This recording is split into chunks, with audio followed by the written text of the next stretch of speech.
Yeah, so it's really interesting because actually before I got into this work, I was very ignorant to sports, was like, oh, the Olympics have just been continuous since ancient Greece, which is an insane thing to believe because they were, they did not do that. The modern Olympics were created in the late 19th century by this guy named Baron de Coubertin, who is in, yeah, I mean, you can tell by the name, like, what type of dude this is, right? He sounds like he fights Sonic the Hedgehog on weekends.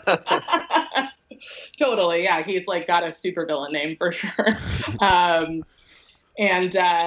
The whole creation of the Olympics is like really predicated on it being a space for elites to spend money, make money, and be able to like witness sport as some kind of like, you know, pastime for the ultra rich. So the International Olympic Committee, the IOC, is just like full of historically and now, you know, like royalty, oligarchs, these type of like global elite. Henry Kissinger. Henry Kissinger is a member of the IOC, which means he gets paid more money to just attend the Olympics and watch than the athletes get paid to participate.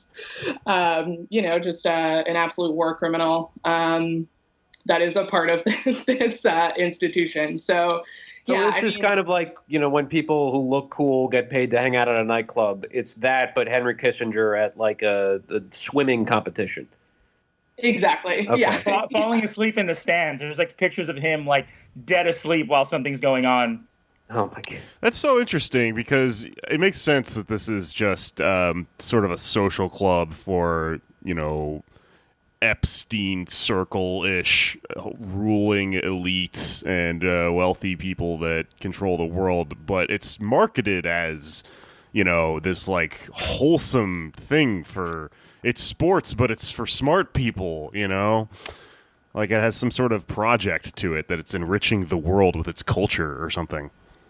Right. Yeah, and if I can just add to what Annie was saying, like going back to when the Olympics were first restarted in the late 1800s to, you know, even in the 1932 Olympics were held here in Los Angeles during like a worldwide depression, and like no other city wanted them. And that is actually LA's place in the Olympic legacy, is that we're the place that gets them because no one else will have them. Like even in 1932, there was Olympic resistance. There's people here in LA that were protesting against the Olympics coming here, because even then they knew that it was a thing for elites.